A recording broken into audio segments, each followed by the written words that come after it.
रामू नाम का एक गरीब आदमी एक छोटे से गांव बिरपुर में रहता था। उसका एक पुराना सा घर था, छत टपकती थी, की रोटी भी मुश्किल से मिलती थी। खेत उसका नहीं था और काम वो दूसरों के खेतों में करता था। बीवी गुजर चुकी थी और एक छोटा बेटा मोहन उसके साथ था, जिसे वो पढ़ाना चाहता था। लेकिन गरीबी ऐसी थी कि कभी स्कूल की फीस भरना भारी लगता, तो कभी एक समय की रोटी भी। गांव के लोग उसे दया से देखते, पर कुछ लोग मजाक उड़ाते, कहते, रामू, तेरा तो नसीब ही फूटा है, तुझे तो कुछ नहीं मिलने वाला इस जन्म में। रामू मुस्कुराता, पर अंदर ही अंदर टूटता जाता। भाग दो, अजनबी की मुलाकात। एक दिन बारिश के मौसम में जब रामू खेत से लौट रहा था, रास्ते में एक बूढ़ा आदमी कीचड़ में गिरा पड़ा था। लोग उसे अनदेखा कर रहे थे, लेकिन रामू ने उसे उठाया, अपने घर ले गया, उसके कपड़े बदले, खाना खिलाया और बिस्तर पर सुला दिया। बूढ़ा आदमी रात भर बीमार रहा। सुबह रामू को धन्यवाद देते हुए उसने कहा, मैं कोई मामूली इंसान नहीं हूँ, मैंने हजारों लोगों की किस्मत बदली है। तुमने मेरी जान बचाई है, अब मैं तुम्हारी किस्मत बदलूंगा। रामू ने हंसते हुए कहा, बाबा, अगर आपकी दुआओं से मेरा बेटा पढ़ जाए और रोज की रोटी मिल जाए तो वही बहुत है।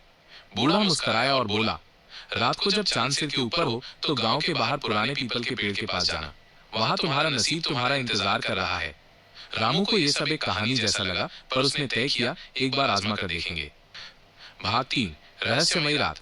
उस रात रामू चुपचाप गांव के बाहर उस पुराने पीपल के पेड़ के पास गया। रात के ठीक 12 बजे हवा ठंडी होने लगी और आसमान में पूरा चांद चमक रहा था।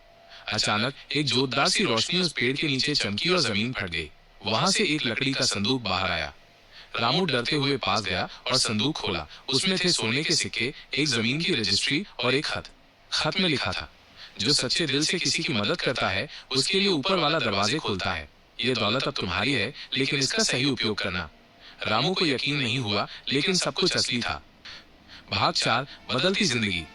अगले दिन रामू ने सबसे पहले गांव के स्कूल में जाकर बेटे मोहन का दाखिला दोबारा कराया, पूरे साल की फीस भर दी। उस जमीन को देखने गया जो खत में दी गई थी। वो गांव के पास एक बहुत बड़ी बंजर जमीन थी। रामू ने उस जमीन पर मेहनत से काम शुरू किया। अच्छे मजदूर रखे, बोरवेल खुदवाया और खेती की शुरुआत की। धीरे धीरे वहां से इतनी उपज होने लगी कि वो अपने गांव का सबसे बड़ा किसान बन गया। उसने गांव में एक फ्री स्कूल खुलवाया, एक छोटा अस्पताल बनवाया और हर गरीब परिवार को हर महीने मुफ्त राशन देना शुरू किया। भाग 5, लालच और परीक्षा। जब रामू अमीर हुआ तो कुछ पुराने दोस्त और गांव के कुछ लालची लोग उसके करीब आने लगे। उन्होंने रामू को शहर जाकर व्यापार करने, होटल खोलने और औरतों की महफिल सजाने की सलाह दी। रामू एक दिन सोच में डूबा रहा। उसे वो रात याद आई जब उसकी झोपड़ी में बूढ़ा आदमी बीमार पड़ा था। वो फुसफुसाया, जो बिना मांगे मिला है उसे गलत रास्ते में खर्च नहीं किया जा सकता। रामू ने सभी लालच छोड़ दिए और अपनी जिंदगी सेवा और सम्मान में बितानी शुरू की। भाग 6, अंतिम रहस्य। कुछ महीनों बाद वो बूढ़ा आदमी फिर अचानक गांव में दिखाई दिया, एकदम अलग पोशाक में, जैसे कोई राजा हो। गांव वाले उसे पहचान न सके, लेकिन रामू दौड़कर उसके पैरों में गिर पड़ा। बूढ़ा हंसा और बोला, अब तुम मेरी आखिरी परीक्षा में भी पास हो गए। ये दौलत मैंने तुम्हारी ईमानदारी और इंसानियत की वजह से दी थी। मैं कोई साधारण बूढ़ा नहीं, बल्कि धनदेव हूँ, जो हर 100 साल में एक सच्चे इंसान को ढूंढने आता है। फिर वो रोशनी में बदल गया और आसमान में गायब हो गया। अंत। रामू की कहानी पूरे गांव में मिसाल बन गई। वो अभी मिट्टी से जुड़ा रहा और उसका बेटा मोहन एक दिन गांव का पहला डॉक्टर बना। लोग अब कहते, रामू गरीब जरूर था, लेकिन उसके दिल की दौलत ने ही उसे रातों रात अमीर बना दिया।